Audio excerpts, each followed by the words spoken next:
جنت کی حور عینہ اور نوجوان کی شہادت۔ صبر، ذکر، شکر اور فکر چاروں بہت بڑے درجے ہیں۔ حضرت ثابت بنانی رضی اللہ عنہ فرماتے ہیں کہ ایک دن میں حضرت انس بن مالک رضی اللہ عنہ کے پاس حاضر تھا کہ اتنے میں ان کے بیٹے جو کہ ابو بکر کے نام سے مشہور تھے جہاد سے واپس آ کر آپ کی خدمت میں حاضر ہوئے اور اپنے جہاد کی روداد سنانے لگے۔ مختلف واقعات سننے کے بعد ان کے فرزند نے کہا کہ کیا میں آپ کو جنگ میں شہید اپنے ساتھی کی ایمان افروز حالت کے بارے میں نہ بتاؤں؟ حضرت انس بن مالک فرمانے لگے کہ ضرور بتاؤ۔ کہا ہمارے لشکر میں ایک خوبرو نوجوان تھا۔ جب ہم حملے کی تیاری میں مصروف تھے کہ اتنے میں اس کے یہ الفاظ فضا میں گونجے، واہ میری زوجہ عینہ کتنی حسین ہو تو۔ یہ الفاظ سن کر ہم اس کی طرف بھاگے کہ شاید اسے کوئی عارضہ لاحق ہو گیا ہے۔ وہ نوجوان ہم سے مخاطب ہو کر کہنے لگا کہ اے جوانوں سنو، مجھے شادی کا کوئی شوق نہیں تھا۔ میں نے ہمیشہ یہی چاہا کہ میں کمارہ رہوں یہاں تک کہ میں کسی جنگ میں شہید ہو جاؤں اور اللہ میری شادی جنت کی سب سے خوبصورت حور سے کر دے گا۔ کئی جنگوں میں اسی امید پر گیا کہ شاید اس جنگ میں میں شہید ہو جاؤں، لیکن ہر بار میں زندہ سلامت لوٹ آیا۔ اب اس جنگ کے راستے میں میرے نفس نے مجھے ابھارا کہ اگر اس بار بھی مجھے شہادت نہ ملی تو واپسی پر میں شادی کر لوں گا۔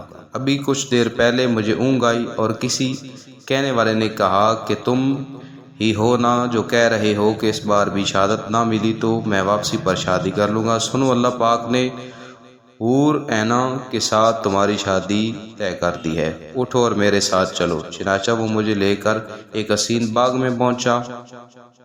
وہاں کا منظر نہایت دلکش تھا۔ اس میں 10 ایسی حسین لڑکیاں موجود تھیں کہ اس سے قبل میری آنکھوں نے ایسا حسن نہیں دیکھا تھا۔ میں نے سوچا کہ شاید ان میں سے کوئی ایک حور عینہ ہوگی۔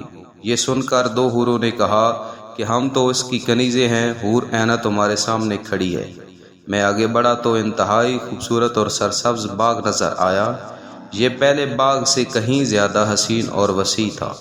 اس میں 20 اتنی حسین و جمیل لڑکیاں تھیں کہ ان کے سامنے پچھلی لڑکیوں کا حسن پھیکا پڑ گیا۔ میں نے پھر کہا کہ ان میں سے کوئی حور عینہ ہوگی۔ جواب ملا کہ آگے چلے جاؤ، حور عینہ تمہارے سامنے ہے۔ میں آگے بڑھا تو آگے وسیع العریض سلطنت اور پر بہار باغ تھا۔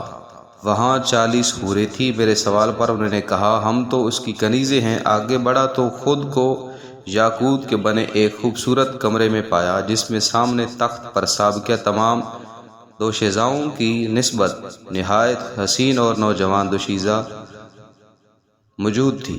اس کا حسن آنکھوں کو خیرہ کر رہی تھی۔ میں نے پوچھا کیا تم ہی حور عینہ ہو؟ اس نے اپنی خوبصورت آواز میں کہا کہ میں ہی حور عینہ ہوں۔ میں نے اس کا ہاتھ پکڑنا چاہا تو اس نے کہا کہ ابھی نہیں، ابھی آپ میں روح موجود ہے، آج آپ افطاری ہمارے ساتھ کریں گے۔ اتنے میں میری آنکھ کھل گئی، بس اب میں بہت جلد وہاں جانے والا ہوں۔ نوجوان نے ابھی بات ختم ہی کی تھی کہ منادی ہو گئی کہ دشمنوں پر حملہ کرنے کا وقت آن پہنچا ہے۔ ہم حملہ آور ہوئے اور شام کے قریب دشمنوں نے اس نوجوان کا سر تن سے جدا کر دیا۔ حضرت انس یہ واقعہ سن کر بے اختیار دعا گو ہوئے کہ اللہ کی رحمت ہو اس نوجوان پر۔ آپ سے گزارش ہے کہ مزید ویڈیوز کے لیے ہمارے چینل کو سبسکرائب کر لیں، بیل آئیکن کے بٹن کو لازمی پریس کریں تاکہ نئی آنے والی ویڈیوز کا نوٹیفیکیشن آپ تک پہنچ سکے۔